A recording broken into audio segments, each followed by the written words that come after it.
What is going on, mates of YouTube? Marcel here, and in today's video we're going to be looking at the brand new in 2025 Guy Laroche Drakkar Flanker Drakkar Bleu.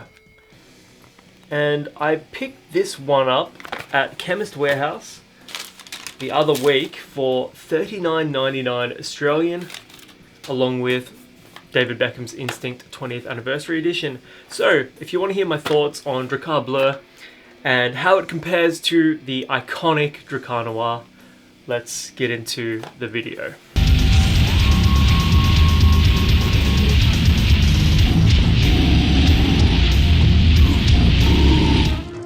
Now, as for packaging and presentation, I'll put up some B-roll as well, but it shares a lot in common with the iconic Drakkar Noir. The biggest issue I have is how difficult it actually is to get out of the box without destroying it. I had the same issue with Drakkar Intense as well. If you want to open it from the top, good bloody luck, you just can't do it. So I've been opening mine from the bottom. It's a little easier and you won't fuck the box quite as much.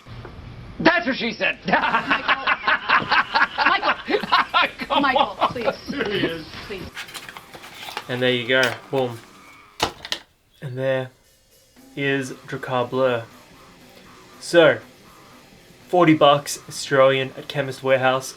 Do not buy it at Myer or David Jones. It is over double the price. So go to a discounter, go to Priceline even, try eBay, but whatever you do, do not buy at one of the higher end stores because you will be paying an absolute premium on it. Out of the atomizer, without spraying it, it's quite strong. Aromatic, it reminds me a little bit of Paco Rabanne's Invictus, which I don't love because I do not love Invictus, but it's a little less cloying and perhaps a little less sweet as well. As with any fragrance, please go and try it both on a tester strip and on your skin before you blind buy. Fragrances just smell so different, and our subjective interpretation of every fragrance is going to be a little different. So it really pays to save your $40 if you don't like the way the fragrance smells at all on the tester strip.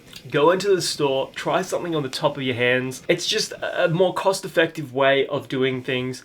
You know, here on the channel, I always try and save people money by covering almost exclusively the cheaper fragrances. And if you are trying to pinch pennies, if you're trying to save money, be a little more frugal, then it really does pay dividends if you go into a store and try out a scent before you buy it. Because if you go and blind buy a scent for $40 and you don't love it, even though it's only $40, that may be a couple of meals for you and your family. So before committing to any sort of purchase, please try these things before you buy them.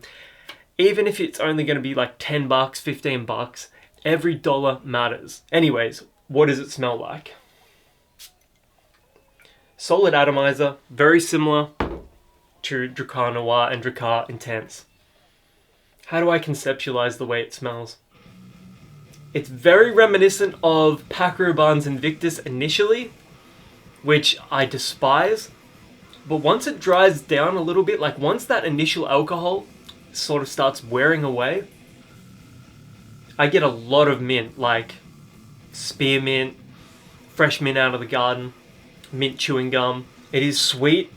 I get lavender, a little bit of citrus here. And then it pretty quickly stops smelling like Paco Rabanne's Invictus. And that mint here is the saving grace until it dries down a little more and you're left with almost an earthy patchouli kind of quality. It's green, aromatic, spicy, sweeter than you would expect, but after a while it's nowhere near as sweet as something like Invictus is.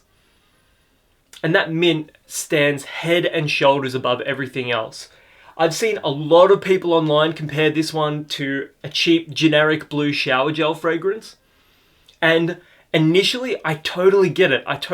Like, I really do.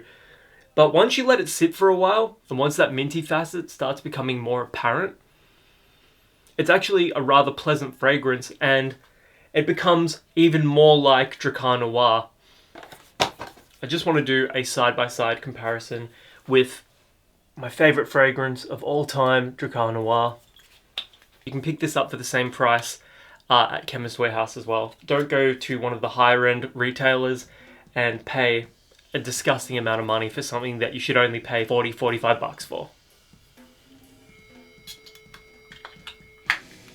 It reminds me of childhood in the 90s.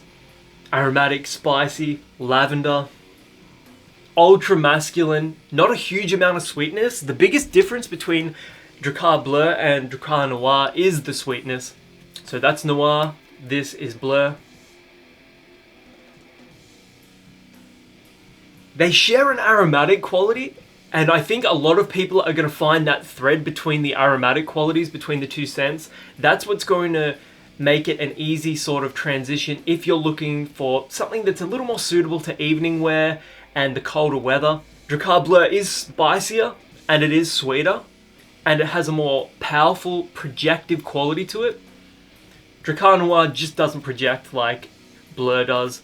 This one is quite strong for that money, but there is definitely a thread here that connects the green aromatic qualities and the lavender of Drakkar Noir to Drakkar Bleu, which again is what I think is going to help people go from one transition to the other. Now here's the thing, the longer you leave Drakkar Bleu sit, the more it's going to smell like Drakkar Noir, but only up to a certain point. It still has that mintiness and a sweetness that Drakkar Noir just doesn't have. Both of them are solid fragrances for that $40 price point.